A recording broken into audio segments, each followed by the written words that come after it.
Hello children, I hope all of you are safe at home. In this video, today I'll explain you about two topics. One is mountain and another is plateau. Under the heading of major landforms of the earth. First we will see what is a mountain. A mountain is a large mass of land that rises to a great height which is much above the surrounding areas. Now you see this is a mountain and it is a large mass of land. You can see this is a mass of land and it rises to a great height just above the surrounding area. So you can see the surrounding area. It is higher than the surrounding area and this is known as a mountain. Now mountains can be classified under three different headings. One is fold mountain, block mountain, volcanic mountain. And under the heading of fold mountain, it is further subdivided into two, young fold mountain and old fold mountain. And we will see how the mountains are formed. Children, first we will see how fold mountains are formed. See, the surface of the earth which we live is basically made up of plate. Now this is the surface of the earth. This part is the surface of the earth and over there are plates, and you know that the surface on which we live is basically made up of plates. Now, see how these plates are moving toward each other in order to form a landform which is known as convergent movement. So you see this kind of movement, that is they are moving toward each other. You can see by the arrowhead. Now this movement is known as convergent movement. Now there are two types of movement. One is convergent movement, another is divergent movement. Now this is the convergent movement. When the movement, you can see the arrow that they are coming toward each other. This is a convergent movement, and when they will move to the other side, that means the arrowhead will be this side. That means one will be at this side, another will be at this side. That will be known as divergent movement. Now because of these two movements, different types of mountains are formed. Now in this picture 2, you see there are two plates and they are moving toward each other. By the arrow you can see. But in between there are some sediments. So these two plates will be moving toward each other, and in between these two plates there are some sediments. Now when the plates are moving toward each other, this one you can see, what is happening, that one will be going down. Now how this thing will take place? Come to this picture 3, this is the third picture. Now this one you see, the place which is having lower density is going down. Now this one, so the lower density will be going up and the lower density plate will go down. Now this one you can see, I assume that this one to be a higher density plate and it is going down. And this one is assumed to as lower density place is going up. So this part, higher density plate will go down and lower density plate will go up. But the question is, what will happen to the sediments? That means this sediment, what will happen to the sediment? We discussed about these two plates over here, but what about the sediments? Now, the sediments will get compressed and squeezed and they will give rise to fold mountain. For example, the Himalayas. So over here there are some sediments. Whenever this thing is taking place, the sediments present over here will get squeezed and they will be formed like this and they will give rise to a fold mountain, for example in Himalayas. Now what are fold mountains? So from this diagram it's clear that how the fold mountains are formed. Now fold mountains are formed by folding of the earth's crust.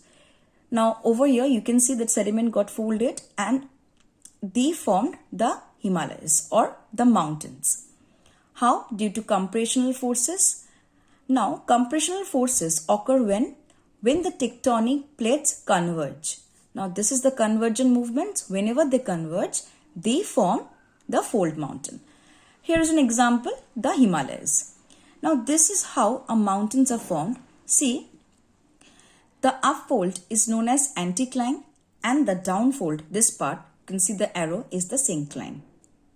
Now I already told that the fold mountain can be further subdivided into two, that is young fold mountain and old fold mountain. So what are young fold mountain?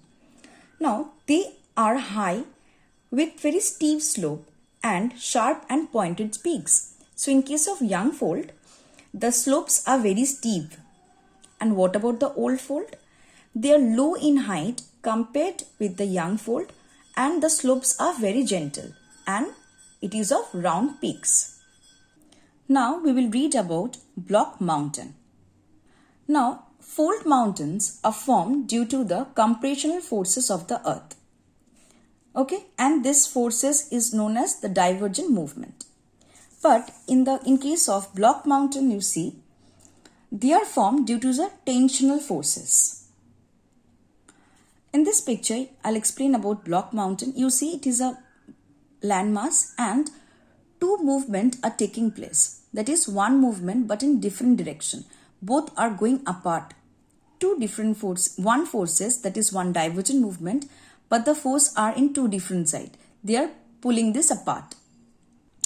So, suppose this is a landmass, and when block mountain is possible to form when there is a crack on the surface of the rock. You can see there are cracks, and when they diverge, that means when they move away from each other. You can see from this sign, these arrows, they are moving away from each other, then block mountains can form. So, we can say that they are formed due to the tensional force that create crack in the rock surface. So whenever these forces are taking place, that means they move away from each other. So they form a tensional force that create cracks. You can see over here, there is crack where on the rock, inside the rock surface. And this result that to create such position. But how? Now you see, due to this divergent movement, these two are in same position. Yes, these two are in same position, and what we see, the middle portion goes down in this way. You can see it goes down in this way, and block mountains are formed. Now, and this uplifted landmass, this is the uplifted landmass. This is known as block mountain, and the one that has fallen down is known as rift valley.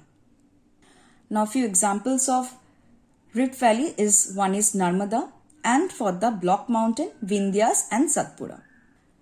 So for rift valley, that is Narmada, and for block mountain, that is Vindhyas and Satpura. Now, this is the formation of a block mountain.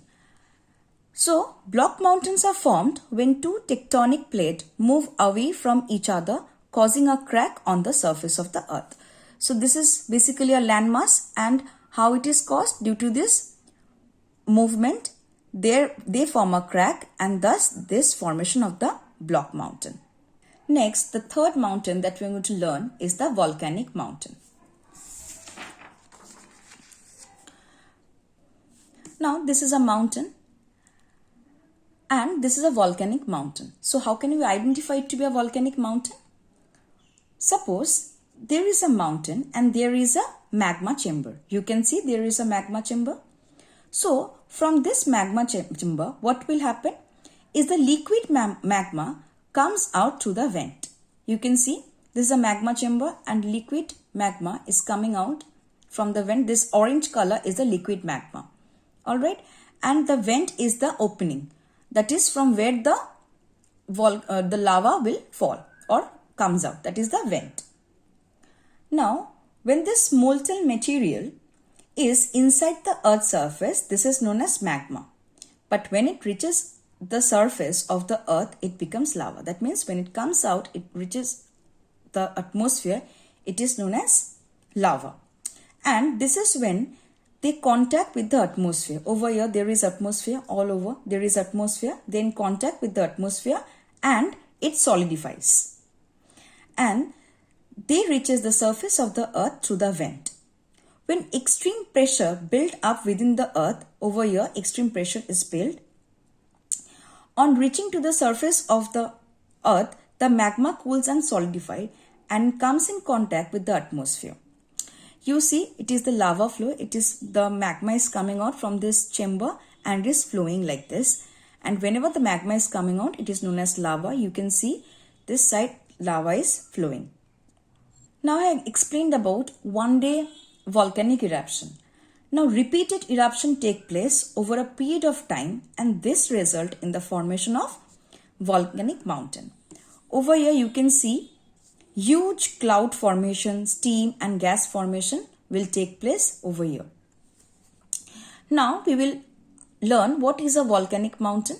So volcanic mountains are formed when molten magma deep within the earth crust, that is deep, this is the magma chamber they are talking about, erupts upon the surface.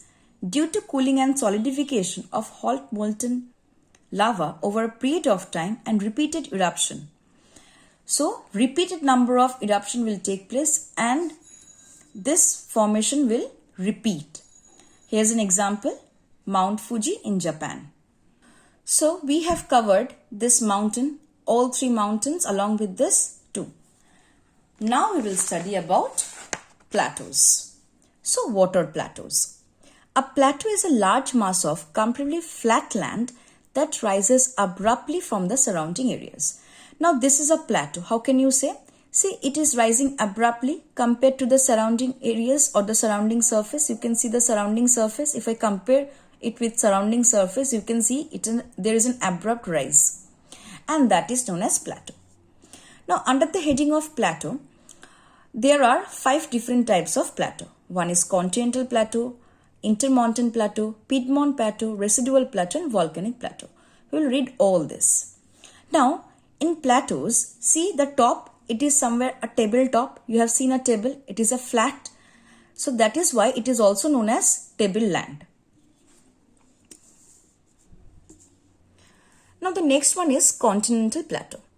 Now plateau rises abruptly from the adjacent lowland or the sea. So here I have shown with lowland, it can be sea. So you can see there is an abrupt rise and this is known as Continental Plateau. Next is Intermountain Plateau. Plateaus that are enclosed by mountain ranges. Now this is a plateau. In pink I have marked it with pink so you can understand it easily. Now over here it is surrounded by surrounded by mountain ranges on all sides. That means this plateau will somewhere be in the between. And in all the corners it is surrounded by mountains. Now here I have explained this with the diagram. Here, all this part there will be mountain. Now you can also see I have added one mountain over here like this. Why? Because it is surrounded by mountain ranges. Next is Piedmont Plateau. Plateaus that are formed at the foot of the Himalayas or the mountains, any mountains. Now you see over here, this is a mountain and this plateau is formed just at the foothill. This is the foothill, this is the part, this is the foothill and the plateaus are formed over here. This kind of plateaus is termed as Piedmont Plateau. Next we move on to Residual Plateau. Old or fold mountains worn down by millions of years of erosion. Now you see this picture. Initially this was the picture. This is a mountain range and this part get eroded over years, million of years. This part got eroded and after erosion this part doesn't exist. This part, see the part that I have circled, this part doesn't exist. And later on how it look like? It look like this. So it occurs how? Due to worn down by millions of years ago. That means due to erosion, this is how this plateau look like. And this is known as Residual Plateau. Next is volcanic. Now volcanic eruption lead to the formation of layers of lava sheet this way. And these solidify. Now over here you see volcanic eruption take place and many sheets of layers of lava solidify. Means they get solid. The molten lava, the molten magma that comes out and we name it as lava, they solidified outside or on this part. You can see here and that is how the volcanic mountains are formed. Children, I hope it's clear. Today I have explained to you about plateaus and mountains. That's all for today. Thank you, children.